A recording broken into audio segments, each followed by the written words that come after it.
My name is Major Gregory H. Arabian, and I am a veteran of the Korean-era conflict, and I'm director of the Oral History Project of Post-41 AMVETS, the Corporal Paul S. Masubian Post. And we are taking today the oral history of one of our members, Ben Akillian. There are 19 million war veterans living in the United States today, possibly a little bit less. But every day we lose about 1,500 of them, motivated by a desire to honor our nation's war veterans for their service and collect their stories and experiences while they're still among us. The United States Congress created the Veterans History Project. This project is outlined in Public Law 106-380, and it was signed into law on October 7, 2000. The law calls upon the American Folklife Center at the Library of Congress to collect and preserve audio and videotaped oral histories along with documentary materials such as letters, diaries, maps, photographs, and home movies of American war veterans and those who served in support of them. And today we have to take the oral history of Ben Akillian. Ben, you're a veteran, weren't you? Yes, sir. Okay. And we're going to ask a few questions. I'm going to get out of the picture and we're going to zoom in on Ben and let him tell his story, which is what we call a veteran's story. We're here at Post 41 on Monday, October 20, Monday, October 20, in the year 2003. We have no idea as to who will be seeing this tape, but it is our hope that the tape will provide information, advice, and inspiration to those who see it and who gain whatever information we can pass on through the medium of these tapes and interviews of our members. So with that, Ben, we'll zoom in on you and we'll have you give your story of your experiences in the service. Okay?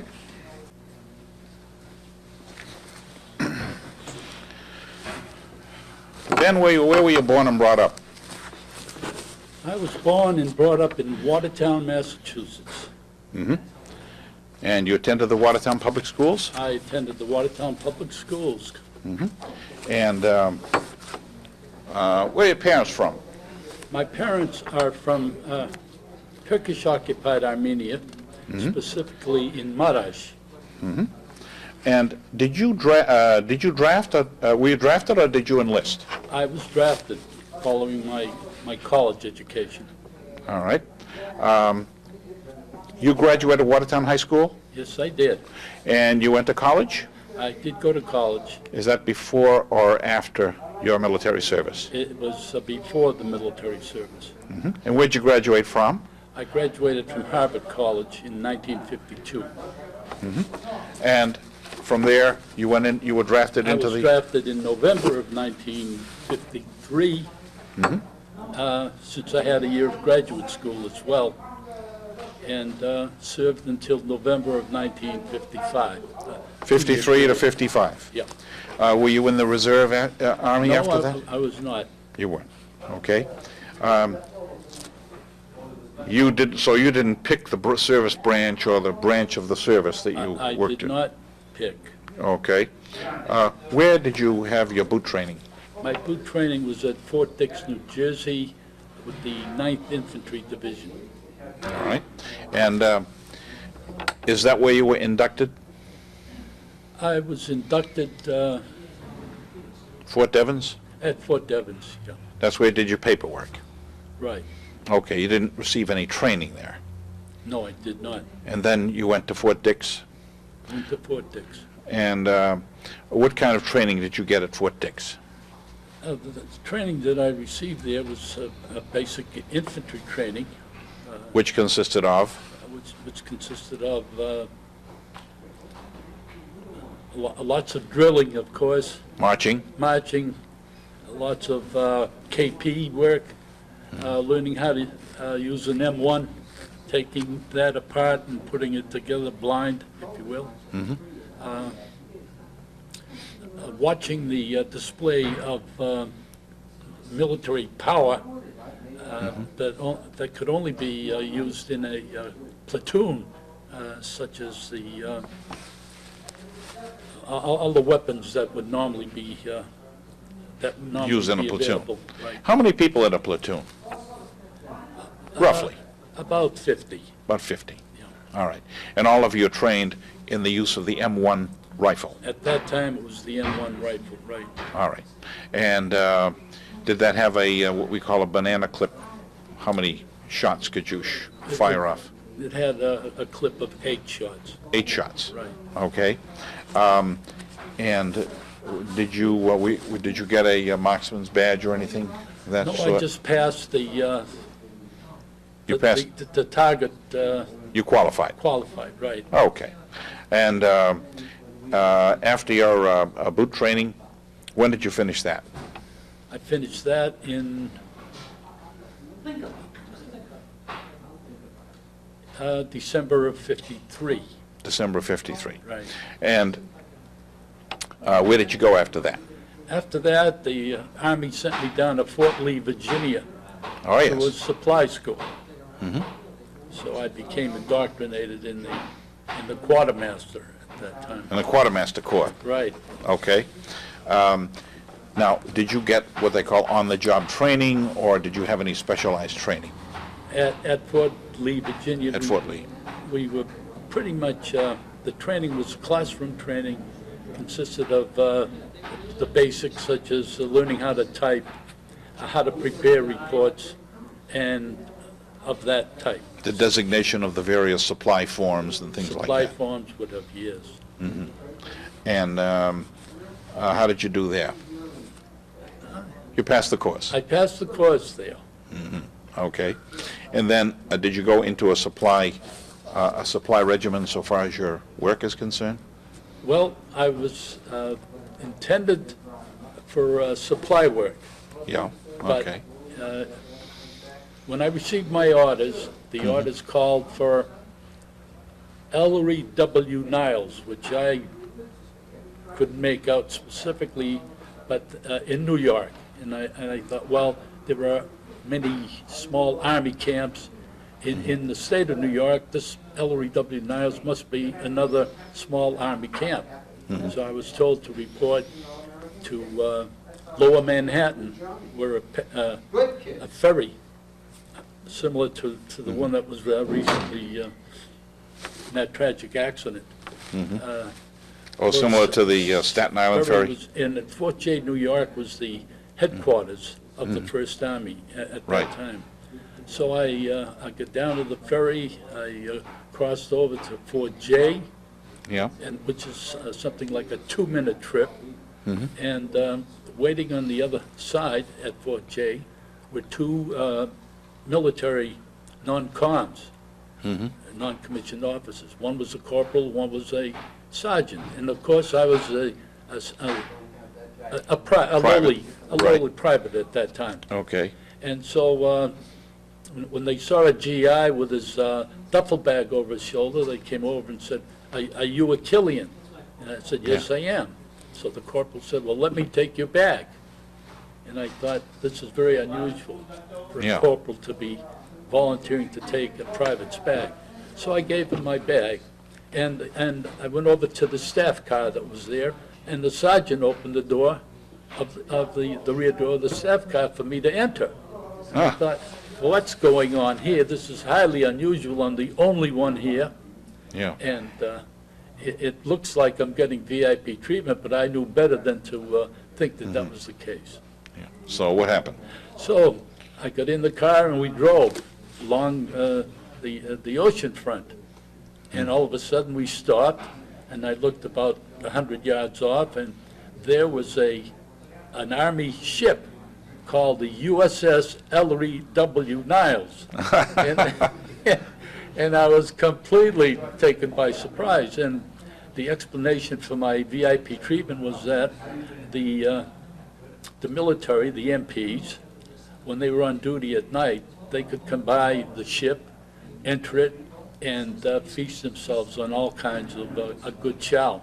Therefore, they treated the crew accordingly. I see. And so the supply officer had been waiting something like 2 years for a supply clerk, namely Ben Akillian, to show up to do all of the Uh-huh. all of the work. All the supply work on the Right. ship. Well, Okay. needless to say, I was sick from the moment I stepped aboard the Ellery W. Niles. Now, this was considered to be ideal duty because many ex-merchant marine were satisfying their military obligation by serving on this ship, which functioned to travel up and down the East Coast looking for underwater communication cable, which had been spliced by the larger liners, pulling that cable up on deck, splicing it and repairing it, and tossing it back overboard. So it was Yeah. it was good. The pay was governed by overseas pay because we were beyond normal continental limits at times. Okay. And so here I was on the ship. You were on you were on ship. You were a And soldier on ship I duty. was a soldier on ship duty. Okay. How long did you last at the Ellery Niles? How long did you stay there? Well, as long as it took to get down to Virginia for our first stop and to get back to New York. Oh, so you plied the coast I did. from New York all the way down to Virginia. And I developed a very unique reputation Uh-huh. by the other members of the crew who could see that I was very sick, that I never reported to my supply clerk job, and what were we going to do with this guy? So you developed seasickness. I developed seasickness Uh-huh. to the point of wanting to throw myself overboard. Oh, yeah. All right. So,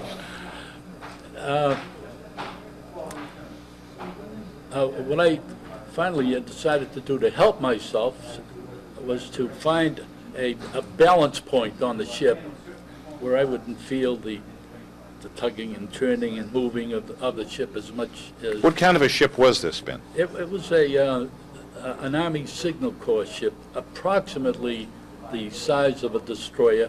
It had a crew of maybe 50 to 65 men on it. Uh-huh. And it And had... you were acting as a supply clerk for 50 or 60 people on this destroyer-sized That's right. ship? That's right. Okay. And All right. So what happened? You I had tried to keep- find a balance keep point? the warrant officer, the supply officer, happy. But Yeah. I was unable to do that. And I quickly got on the wrong side of this man who was waiting for 2.5 years for a supply hunky to show up. Yeah. And when I did, I couldn't do a lick of work there. So I quickly, the news spread throughout the crew that watch out for this guy, Akillian, because he's liable to regurgitate on you at any time. Okay. And so the word got up to our skipper, who was a Russian-American, Yeah. and he did not mix with the crew. He was virtually up in his own cabin there for the full time. Well, when he heard about that, now here's a man who expected that every member of his crew would do the job that they were intended to do. Yeah. And he said, of course they would, because they loved my duty on my ship. Why wouldn't they? So he called me, went up to his cabin, knocked on the door. He says, Akillian. I says, yes, sir. He says, come on in. He says, what's this I hear about you, in his Russian accent? Yeah. I says, well, sir, what you hear about me is true. I will forever be seasick on this ship unless you send me off. He says, but how can you feel that way? Everybody on the ship feels like it's the best duty you could get in the Army. I says, I'm sorry, I'm the exception. Yeah. He says, well, Akillian, when we get back to New York, and the home base was at Staten Island, Fort Wadsworth, when we get back to New York, I will be forced to see that you get a transfer. I nearly leapt into his arms with joy. And so that's what happened. Uh-huh. As soon as I touched ground in Virginia, it was like an instantaneous recovery. But once I got back on the ship, it You were was the sick. same old rolling and Uh-huh. getting sick again. Okay. So When you got back to Staten Island, when I got back to Staten Island, then I did serve with the First Army Signal Service Unit, which was a Signal Corps outfit, and I served in the supply function there okay. under a supply sergeant. And that was with what unit? Well, that was the 1267th Service Unit. Okay. So you were in the supply section of I that was in the unit? supply section. Okay. How long did you stay there? For the balance of my time in service, so Mm-hmm. that would have been until November of 1955. Okay. Now, was all your service stateside? It was all stateside. Okay. And with regard, now, you were in the service from 53 Right. to 54. The Korean War had ended in August of '53, and I was drafted in November. I was very fortunate, if you might say, Yeah. to avoid. But Yeah. and then 2 years later, November 55, excuse me, is when I was discharged. So all of your service was in New York? All of it was in New York. Right. All right. Tell me, during this period of time, did you learn the supply routine of the Army? I did because I had to. I had a veteran, an RA supply sergeant, Uh-huh. who was having constant skin problems, and he was hospitalized for weeks at a time. So the only other person there to do the work was then Akillian. What are the most important lessons you learned in the supply, in attending to the supply of your unit? Well, the most important lessons are treat everybody, if they have a need, treat everybody alike in regard to their needs, so try to take care of that. Of course, everybody in supply wants everything yesterday, Well, that's right. There's and they a lot- want an oversupply of what they want. There's a lot of pressure on you to come up with Come up with items of supply that you don't items have. of supply that you don't have, right? Yeah. And where would you get your supply from? Well, I used to, let me give you an example. For our laundry, I used to have to get back on the ferry and cross over to Brooklyn from Staten Island. And I went to the Brooklyn Navy Yard and exchanged our dirty laundry for clean laundry, I see. and brought that back. Other items of supply would be requisitioned. Now, laundry would be an item of supply. Laundry would be an item of supply. Like T-shirts, underwear, uniforms, All of that. things right, like that. The wash. Yeah. And the Navy Yard would give you, I would go over there and exchange it. I had my little Army truck that I'd get up onto the Ferry? on the ferry, thank you, and cross over to Brooklyn.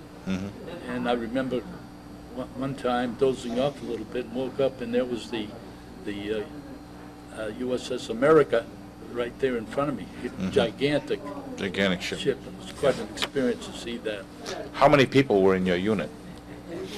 Oh, altogether there must have been approximately 150. And did you have your own facilities there, your cafeteria, your chow hall, your barracks?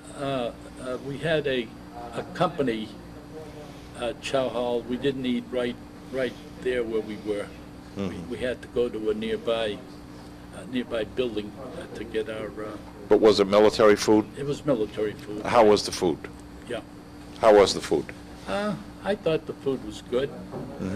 Hot meals? Hot meals. Were you forced to go out and eat? No, we weren't forced to do that. If Yeah. we were fortunate enough, we might get a day or two into the big city, into Gotham.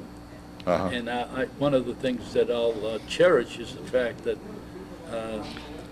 I got to see through the USO. I got a ticket to heavyweight championship fight involving Rocky Marciano. This was at Yankee Stadium, Really? and against Ezra Charles, and I was there for that fight, and it was one of the thrills of Really? one of the highlights of my service time.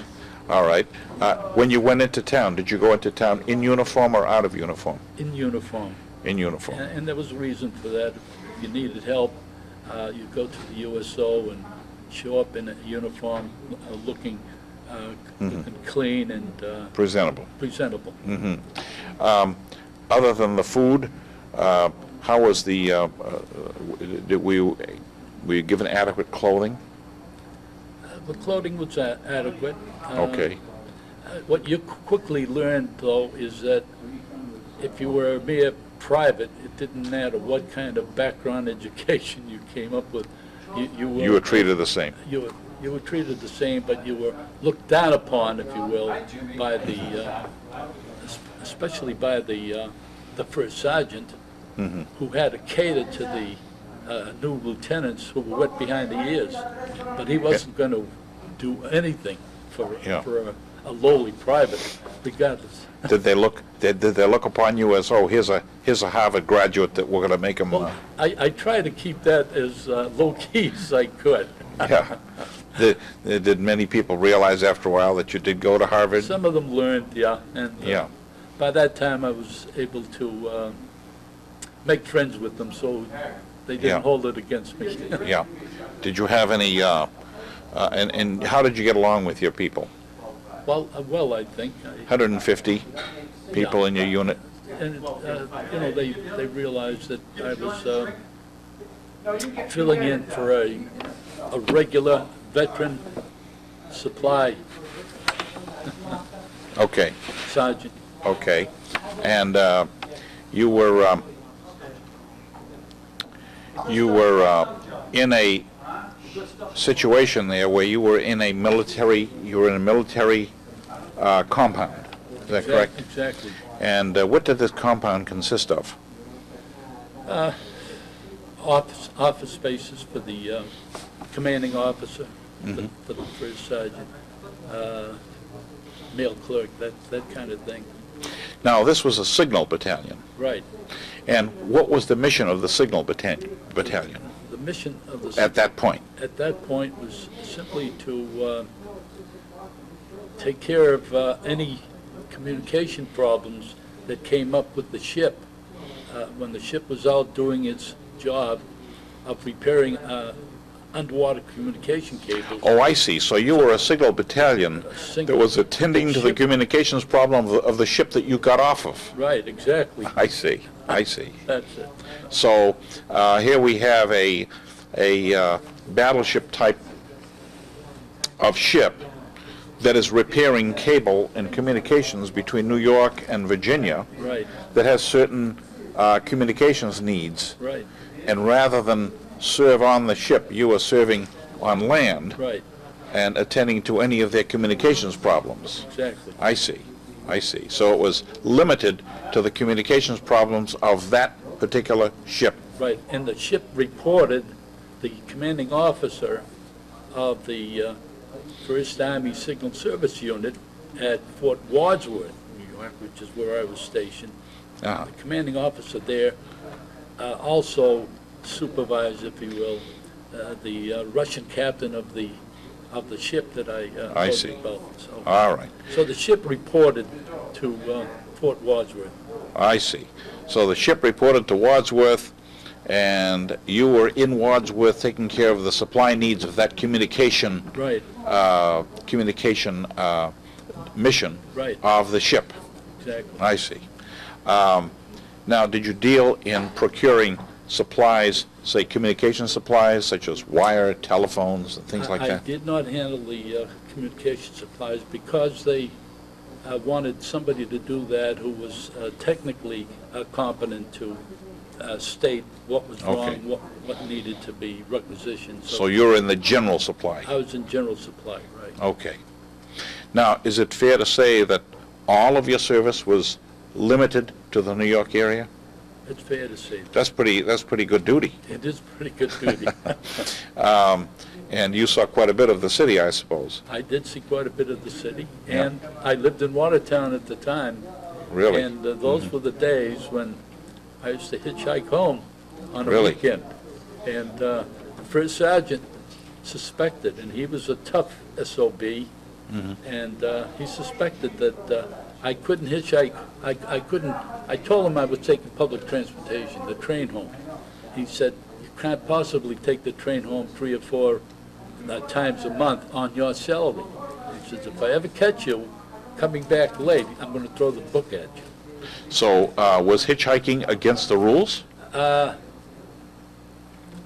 guess. Or was it against the rules because it may make you late?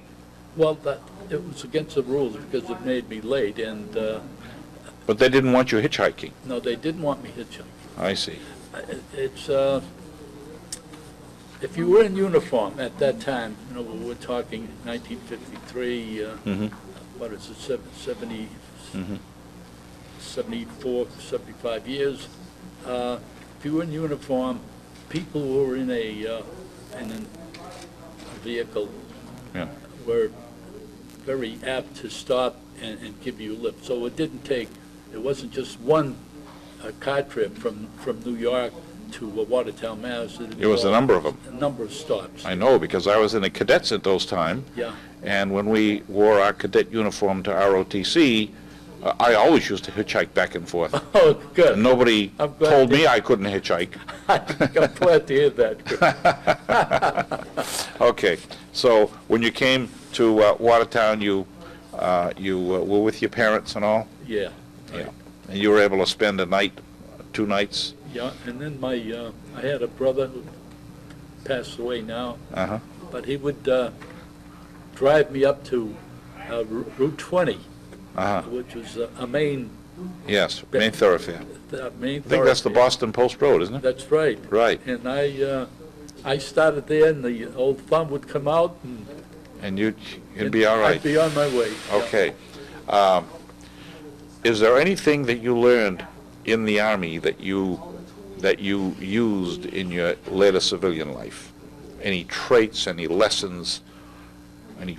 You know, the traits and lessons are that basically it's if you've been educated so that you're able to lead, if you have that trait about you, then I think you should take advantage of that. I think the Army would benefit from it, rather Right. than simply go in with the idea, which is what I did, of going in, doing what I had to do, and getting out as soon as possible. Right. I think I missed the boat in not trying out for You should have tried to lead. OC, OCS. OCS. Were you offered OCS? Well, they looked at my record and asked whether I was interested, and I said, no, I was not interested. Uh-huh. Now, you received a deferment to finish your college education. While I was in, that's right, while I was, Yeah.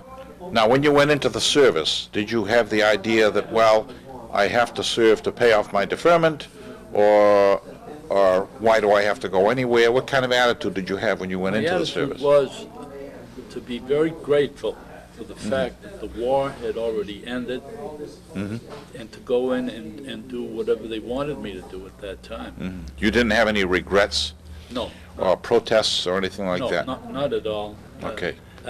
Because some of the men that I met in service, we became very fast friends. We stayed in touch for many years thereafter, and you got to know how life was for them from wherever Yeah. they came in the country. Where were these people generally from that you served with, these 150 people in a single battalion? Basically from the northeast. They were from the Northeast. Country, yeah. Yeah, yeah. And of course, they were merchant marine, and they loved what they were doing. Really? To satisfy the military obligation. And I said, well, my hat's off to you. So on this ship, there were merchant marine men? Basically, yes, Okay, and you were one of the few people from the Army, right. and with any Navy? When I say merchant marine men, they had been merchant marine, and when they entered the service, they became military. Oh, they became military. So it was a became Navy mil- ship. Right. Okay. So, Because it seems rather unusual to have an Army personnel on a battleship. that's Now, true. So you had no other, anything that stood out in your mind with regard to your service, other than you did your job? I did my job, right. Okay. But, I was so fortunate, because what did that do for me when I went back home, when I had all the benefits of the GI Bill, which allowed me to, for example, purchase our home, Yes, which we would not otherwise been able to do, my wife and I. yes, you had the GI Bill. Did you have, let me see, you didn't have any educational benefits, did you? Or I did you? could have You could have, but you had didn't. some. But you had already used them. I already used them, right. Okay. So, But you did use the GI Bill to purchase your home, right, that was Yeah. a great benefit there. and that's... Just to be able to say that, I was in the military. I was very, very fortunate in that I did not have to enter combat, but I did whatever was expected of me. And Right.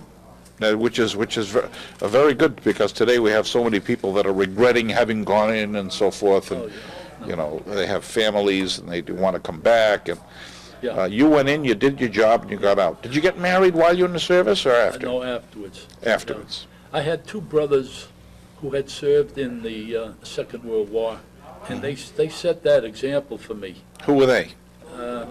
Two older brothers of mine. What were their names? Sarkis, and the other one was Stephen, Stephen Newbar. Now, a third brother, we had no father at the time, he had passed away. A third brother was given a family deferment, if you will, like a head of family, because he was working at the Four Rivers shipyard as a welder, doing, Oh, yes. in Working with the defense work. Victory ship, Right. things like And that. so he was deferred for that reason. Uh-huh. But he did not get the GI Bill for it. And, Right. And he Right. missed out on the benefits when he was doing very important work. Now, which brother went into the service? There were two of them. Sarkis? Sarkis was in the Navy, Yeah. What did he do? and he was a cook. He remembers cooking for like 1,000 sailors. He remembers. Is he still around today? He's passed away. Okay. He's an Alzheimer's victim. And your other The brother was Newbar, is it? Newbar, who's still living, thank God for that. He was in the Air Corps. Well, at that time, it was the U.S. Army Air Corps, Yes. right. And so What did he do? he ended up as a company clerk. That was his duty. Administrative. Became a sergeant, and Okay. and where did he but serve? he was trained to be a bubble gunner. Turret gunner. A turret gunner. Yeah. Turret gunner, right. Uh-huh. So, Okay. one of the things that I'll always remember was the terrifying thought of receiving, with the M1, attaching the bayonet to that, and going into the, the straw man field, Yes. and practicing how you were going to disembowel a member of the enemy. Yes. And just that very thought alone was just overwhelming. But you didn't have any training in doing that. No, I didn't have any, not real life training. I had Right. No, what I'm saying is you didn't have any training in bayonet practice. No. I'm Well- sure that if you did, you'd know. You wouldn't have any problem Well, with if that. it was their life or mine, I'm sure I would. Absolutely, you would know. Yeah, I think it was General Patton that said that once you see your buddy's head off or disemboweled, you'll come to know Yeah. what you have to do. that's very true. Yeah. Now, when you got out of the service, that was 1954? 55, 55. right. Tell us what you did after that. Well, of course, I was looking for work. I was still single. And those were the days when the fact that I was a Harvard grad didn't cut any ice with anybody. Really? All it meant was that, hey, this guy is overqualified, he's going to want too much money, I did not want to relocate. I wanted to remain in Watertown with my family regardless of Yeah. job opportunities elsewhere. Uh-huh. And so I finally got into the private sector very briefly, meanwhile having taken what's called the Federal Service Entrance Exam to get into federal government work. Right. And so I was hired into the federal government doing basically background security investigations Okay. for a time. Was that for the FBI or Treasury? Or? No, it was for the so-called Civil Service Commission, which served as the personnel arm of the government. How long were you with them? Just a short time, because again, I was transferred to Hartford. That was a major move for me to take, Hartford, Connecticut. My mother was elderly. She had diabetes and needed to have the insulin twice a day. She could not administer that to herself. And so I felt that I should be back home helping her. She was in Connecticut? No, she was in Watertown. Watertown, okay. I was in Connecticut, and I'd come home each weekend. Okay.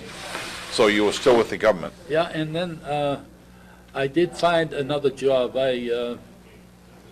I did go to the U.S. Army Natick Labs, you know, Oh, yes. and started work there, and I met my wife there, as fate would have it.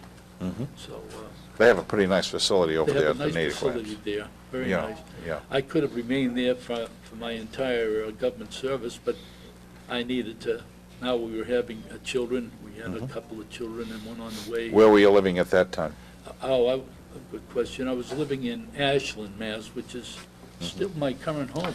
Did you find that your service helped you get these subsequent government jobs? I think it did. I think the education really came in handy at that point. And the fact that you were in the And service? the fact that I was in the Also service, helped. because if there was going to be any reduction in force in the government ranks, Yeah. you were always placed in a separate category of availability. In other words, they couldn't reduce you until others who were had less prerogatives. So how long were you with the Natick I Labs? stayed there about 7 years. Very, very nice, enjoyable. And then I had to move, looking for promotions. I went to Boston for my work. I worked at the many agencies after that. I was in the management and budget business, which is what I was Trained to do. trained to do. I worked for the Internal Revenue Service. I moved on to the NASA laboratories in Kendall Square, Cambridge, and that was supposed to be the cat's meow. Well, in a matter of 5 short years, President Nixon closed that place down because he wasn't getting enough political support From Massachusetts, Senator Kennedy. So there, I moved on from there to the Governor Volpe, became head of the former Governor Volpe, became the head of the Transportation Center, Right. and then I left there and went to work for the Department of Housing and Urban Development for 20 years, which is Yeah. finally, after 37 and a half years of Yeah. a career, I called it quits. So Yeah. we raised 3 children. We have 3 grandchildren now, and Are any of your children or grandchildren or relatives in the service? Have they? no, gone- they were fortunate to, Because now we have a to avoid volunteer that. army, don't we? right. Yeah, yeah. And have you ever told them about your service in the army? Somewhat, yeah. I think they all know about the blanket. I did mention the blanket matter.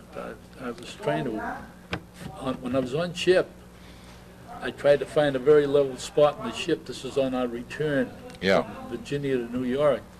So I got this chair. I sat down just before the bridgeway, the gangway leading up to the spiral stairway leading up Yeah. to the bridge.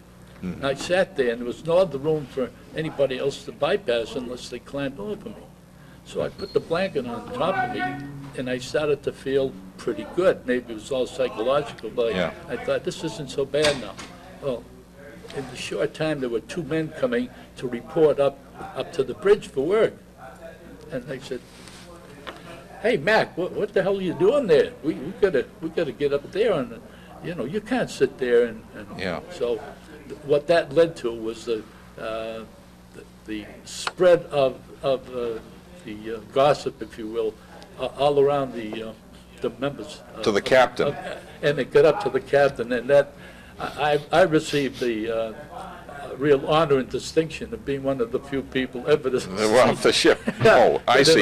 You were sitting there as the point of least roll of the ship. Exactly. I see. Exactly. So you really are not, you're not set to go into the Navy at all, Oh, are you? no.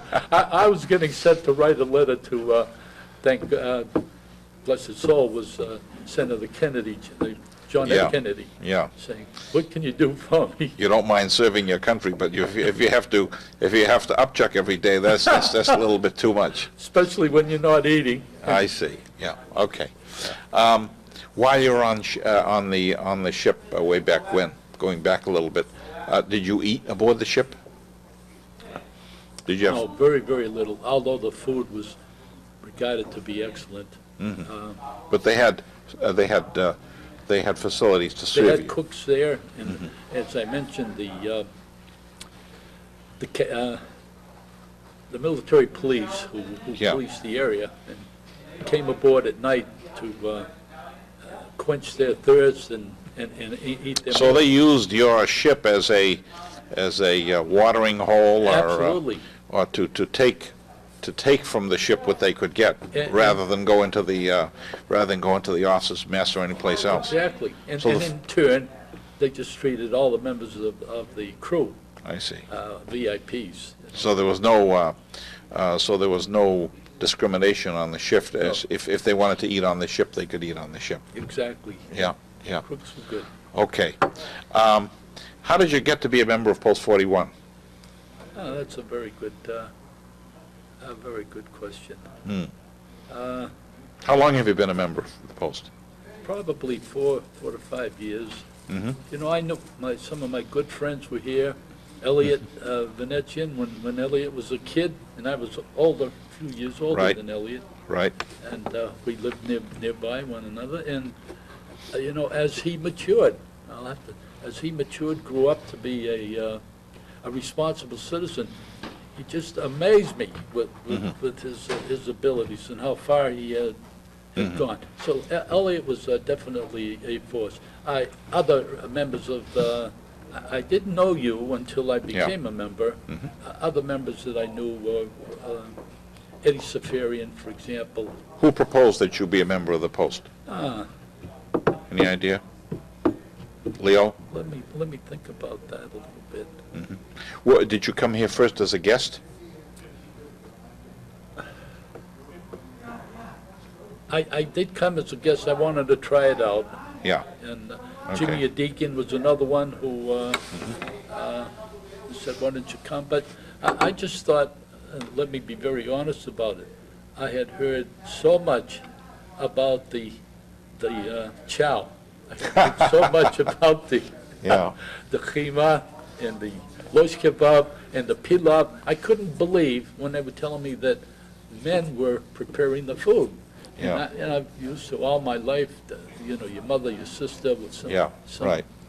female member of the family would do that kind of thing. How does the food here compare with the food in the service? Well, this is the best food that I've ever had in my life. I mean, my family food was very, very good. Yeah. And how about the camaraderie with some of the members? Camaraderie, I think, is another strong reason. Right. So you're aware, of course, that we have somewhere around 160 members of the Post, where most posts are declining in membership. We're gaining in membership. It's fantastic, yeah. Have there been any questions that I should have asked that perhaps I haven't gone over? No, I think you've done a very thorough job. Okay. Now, your leaves were mostly hitchhikes to Watertown. You don't have any photographs or anything you'd like to add? Memorabilia. Okay. I had a lot of photos from basic training. Yeah. buddies who went in with me and Yeah, you've made good friends with them. made good friends, yeah. Okay. If that's it, we're going to close this interview, okay? And let me see if we can just open it up.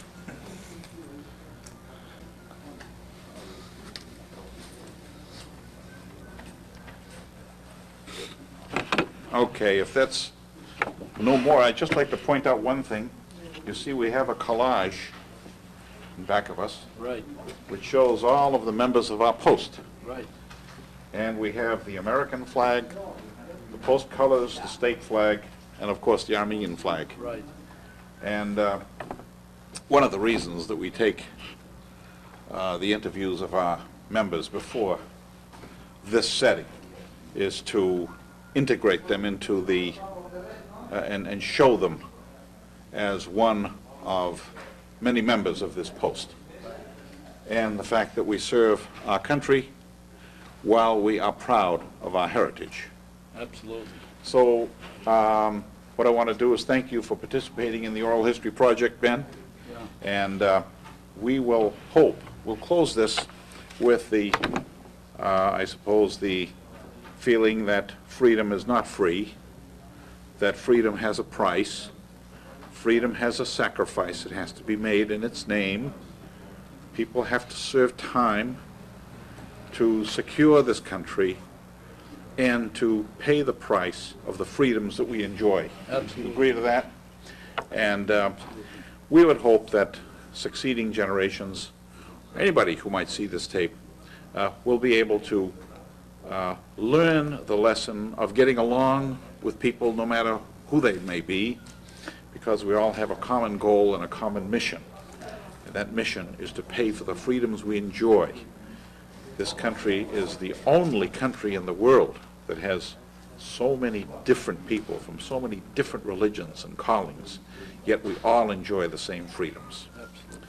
So thank you very much for participating. Thank you. And we're going to close this interview. I want to compliment you on Okay. the way you've handled everything, and It's been an absolute pleasure, because everybody that I've interviewed does appreciate what we do here. And it's been a pleasure for me to spend as much time as I can in getting every member interviewed. That's the important thing, well, to get the idea as to how they feel about the service, how they feel about this wonderful country that we serve. It's a wonderful, wonderful country. And for one who has served abroad, you learn the value of this country by actually being abroad. sure. And I think it's just a wonderful thing to preserve this kind of history for generations to come. Absolutely. Thank you very much, and this is Major Greg Arabian, Oral History Director of Post 41 AMVETS, the Corporal Paul S. Masubian Post in Watertown, Massachusetts, thanking you for this time. Thank you very much. We'll end it right here.